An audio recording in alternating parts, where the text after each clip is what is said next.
Did you know that thousands of Americans could be missing out on retroactive Social Security payments they're legally entitled to? Today's update might change your financial future. In this video, we're breaking down the latest on the Social Security Fairness Act, answering your most pressing questions about overseas benefits, and explaining the confusing timeline for retroactive payments that many viewers have been asking about. Stay until the end to learn exactly what steps you need to take if you haven't heard back about your claim. Plus, we'll reveal what changes the new Social Security Commissioner might implement that could affect your monthly checks. Welcome to Financial Area, your trusted source for Social Security updates and retirement planning strategies. If this is your first time here, make sure to hit that subscribe button and tap the notification bell so you never miss our weekly updates on maximizing your benefits. Let's dive right into the latest developments with the Social Security Fairness Act. Based on our monitoring of the implementation process, the Social Security Administration continues to prioritize processing claims under the new provisions. Many of you have reached out with questions about when you might see changes reflected in your benefits, and we want to acknowledge that the rollout has been somewhat slower than initially anticipated. In the comments section of our previous videos, we've seen some successful stories. Monica from Arizona shared that she finally received notification about her WEP adjustment after filing in February. Meanwhile, Robert mentioned he's still waiting, despite filing in January. These varied experiences highlight the somewhat inconsistent processing times that are occurring across different SSA offices. When it comes to retroactive payments under the Act, there's been considerable confusion about eligibility. To qualify, you must have been impacted by either the windfall elimination provision or government pension offset. You'll need to provide documentation of your government service and any pensions you receive. One common mistake we're seeing is incomplete documentation, which results in delays or outright claim rejections. Make sure to include all pension start dates, amounts, and employment history when filing. Now, let's address a topic that's generated significant interest: receiving Social Security benefits while living abroad. Contrary to what some might believe, U.S. citizens living in most countries around the world can continue receiving their full Social Security benefits without interruption. The Social Security Administration maintains payment agreements with most nations, allowing for seamless benefit delivery. There are, however, a few exceptions. If you're residing in countries like Cuba, North Korea, or certain parts of the former Soviet Union, there may be restrictions on benefit payments. In such cases, benefits often accumulate until you relocate to an eligible country or return to the United States. For those living overseas, the banking considerations can be somewhat complex.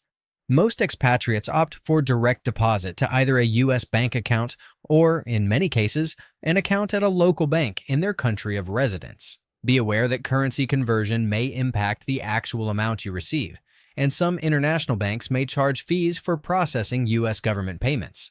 It's worth exploring all options to minimize any unnecessary costs.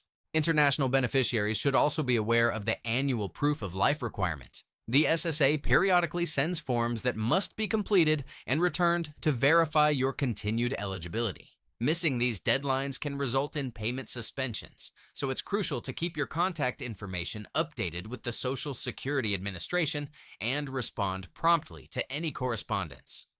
One of the most confusing aspects of recent Social Security changes relates to the timing of retroactive payments. Here's what you need to understand. Those who qualified for spousal benefits and applied by January 2024 may be eligible for full-year retroactive payments. However, if you apply after that date, you might only receive 6 months of retroactive benefits. This discrepancy has understandably caused frustration among many beneficiaries. The January 2024 deadline created a significant advantage for early filers, potentially resulting in thousands of dollars of difference in total benefits. If you miss this window, you may still qualify for the 6-month retroactive period, but the full-year option is no longer available for new applicants. For those who feel they may have missed out, we recommend consulting with a Social Security benefits specialist who can review your specific situation.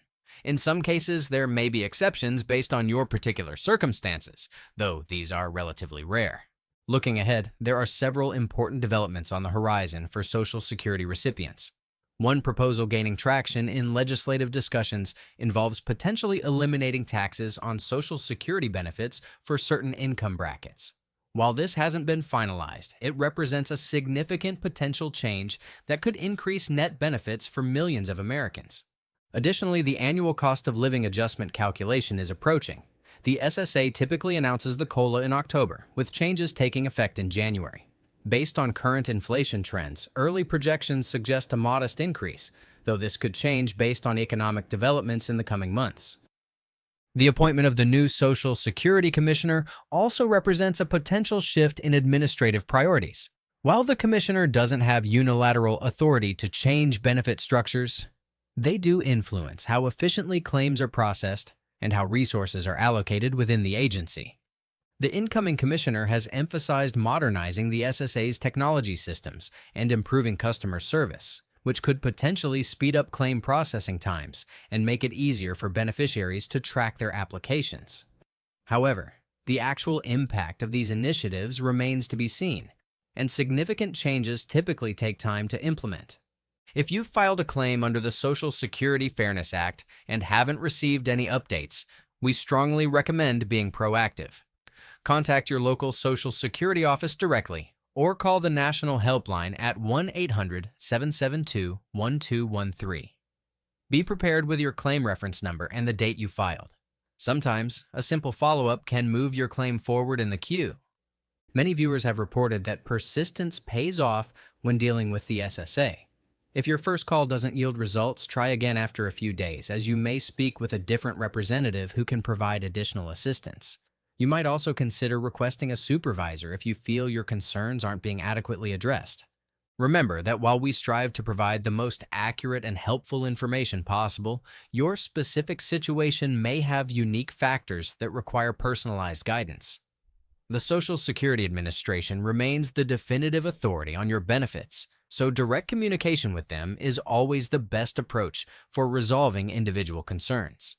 We hope this update has helped clarify some of the confusion surrounding recent Social Security changes. As always, we're committed to keeping you informed about developments that affect your retirement security. If you found this information valuable, please give this video a thumbs up and consider subscribing to Financial Area if you haven't already. Your support helps us continue providing these important updates. Drop your questions or experiences in the comments below. Your insights not only help us understand what topics to cover next, but also assist fellow viewers who may be facing similar challenges. Thank you for watching, and we'll see you in our next video with more crucial updates on maximizing your retirement benefits and navigating the ever-changing Social Security landscape.